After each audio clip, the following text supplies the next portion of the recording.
Alors, la nouvelle réglementation F-Gas 3 est là, et croyez-moi, elle vient rebattre les cartes.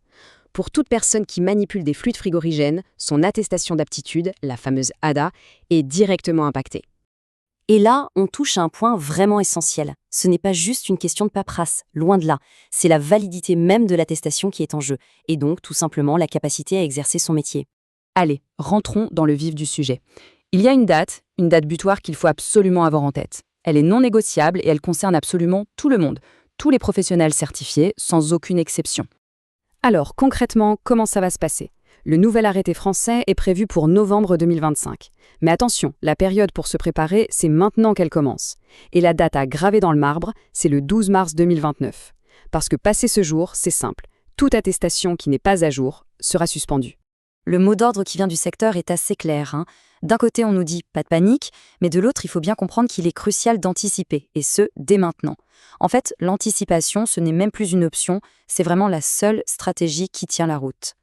Mais pourquoi insister autant sur l'anticipation ?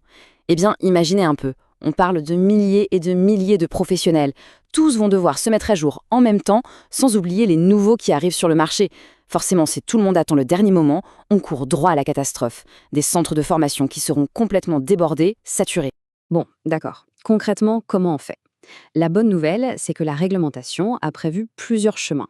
4 parcours bien distincts pour obtenir ou bien pour maintenir sa certification. On va regarder ensemble ce qui correspond à chaque situation. On commence par le cas le plus simple, le plus évident, celui des nouveaux arrivants. Ceux qui entrent dans le métier et qui, bien sûr, doivent obtenir leur toute première attestation d'aptitude. Pour ces nouveaux candidats, la partie théorique, c'est assez souple. Que ce soit en présentiel, en visio ou même en e-learning, il y a le choix. Par contre, il y a un point qui, lui, ne bouge pas, il est non négociable. La pratique et l'examen final. Ça se passe obligatoirement, et j'insiste obligatoirement, dans un centre habilité. Maintenant, passons au deuxième cas, le renouvellement standard. C'est le cas classique pour les professionnels déjà en activité qui doivent renouveler leur attestation tous les 7 ans. Et là, attention, la procédure est bien cadrée. Un peu comme pour la certification initiale, la partie théorique offre de la flexibilité. Mais, encore une fois, la pratique en centre, elle, reste obligatoire. Et il ne faut pas jouer avec ça, parce que la conséquence, si on ne respecte pas les délais, elle est directe et sans appel. Suspension de la certification. Ok, on arrive maintenant au point qui est sans doute le plus important et surtout le plus urgent pour beaucoup de monde. C'est la mise à jour réglementaire.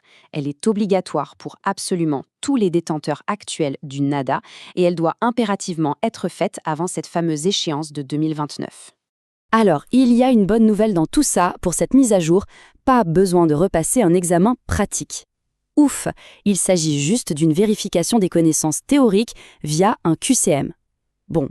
La mauvaise nouvelle, c'est que si ce n'est pas fait à temps, c'est-à-dire avant le 12 mars 2029, la sanction est exactement la même, suspension de l'attestation. C'est clair et net. Et enfin, il y a un 4e parcours. La réglementation a pensé à ceux qui préfèrent une approche plus autonome, plus flexible, notamment pour préparer toute la partie théorique. Concrètement, ça veut dire quoi ? Ça veut dire que le candidat dit libre peut se former avec les ressources qu'il veut, e-learning, bouquin, mais, et ça c'est le point vraiment crucial, cette préparation autonome sera ensuite évaluée et validée par un centre habilité. C'est le centre qui reste le seul garant. Et bien entendu, pour ce qui est de la pratique et du test final, eh bien ça ne change pas, ça se passe obligatoirement au centre. Ok, on a vu le défi, les dates, les parcours. Mais il faut voir que cette nouvelle réglementation, ce ne sont pas que des contraintes. Loin de là. Elle ouvre aussi la porte à des manières de se former qui sont plus modernes, plus intelligentes. Voyons un peu comment on peut en tirer parti.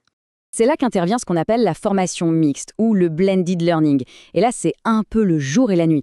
D'un côté, on a le modèle classique, traditionnel. Ça veut dire des déplacements, parfois des nuits d'hôtel, et surtout du temps facturé mais passé loin des chantiers. Et de l'autre côté, on a ce nouveau modèle hybride. Là, la théorie se fait à distance, donc pas de frais de déplacement, on apprend d'où on veut, quand on veut, bref, beaucoup moins de perturbations pour l'activité de l'entreprise. Et en plus, le processus est super simple. Étape 1. On fait toute la partie théorique à distance, en e-learning ou en visio, tranquillement, à son propre rythme. Étape 2, une fois que c'est fait, on prend rendez-vous dans un centre pour la partie pratique. Et étape 3, on passe l'évaluation finale sur place, et voilà, la certification est validée. C'est simple, c'est efficace, et surtout, c'est parfaitement conforme à la réglementation. Mais attention, qui dit flexibilité ne dit pas n'importe quoi. Il y a des règles, bien sûr. Et c'est super important de bien comprendre qui fait quoi, qui est responsable de quoi, pour être certain que tout est fait dans les clous. Le concept central, c'est ce qu'on appelle la souplesse pédagogique encadrée. Bon, derrière ce terme un peu technique, l'idée est simple. Ça veut dire que oui, les centres de formation peuvent adapter le parcours, la durée, en fonction de l'expérience du candidat, mais, et c'est ça le plus important, au final c'est le centre et lui seul qui porte la responsabilité légale de la conformité de la formation. D'ailleurs, les textes officiels sont limpides là-dessus. Ils disent bien que la durée et l'organisation du parcours peuvent être adaptées sous la responsabilité exclusive du centre évaluateur. C'est cette phrase qui est la clé de voûte de tout le système. C'est ce qui garantit que, malgré la souplesse, la qualité et le sérieux sont toujours au rendez-vous. Ce qu'il faut vraiment retenir, c'est que le centre habilité est la pièce maîtresse du dispositif. C'est lui l'autorité finale. Et il faut savoir que chaque centre dépend d'un organisme certificateur accrédité COFRAC et qu'il applique ses règles.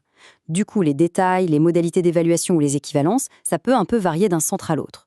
Le meilleur conseil, c'est donc toujours de contacter directement le centre choisi pour avoir les informations précises.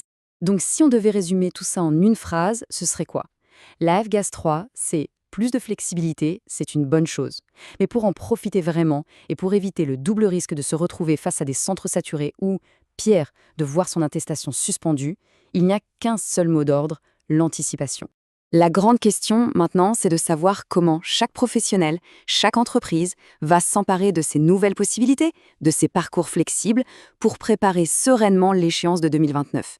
Une chose est sûre, la réflexion, elle, doit commencer maintenant.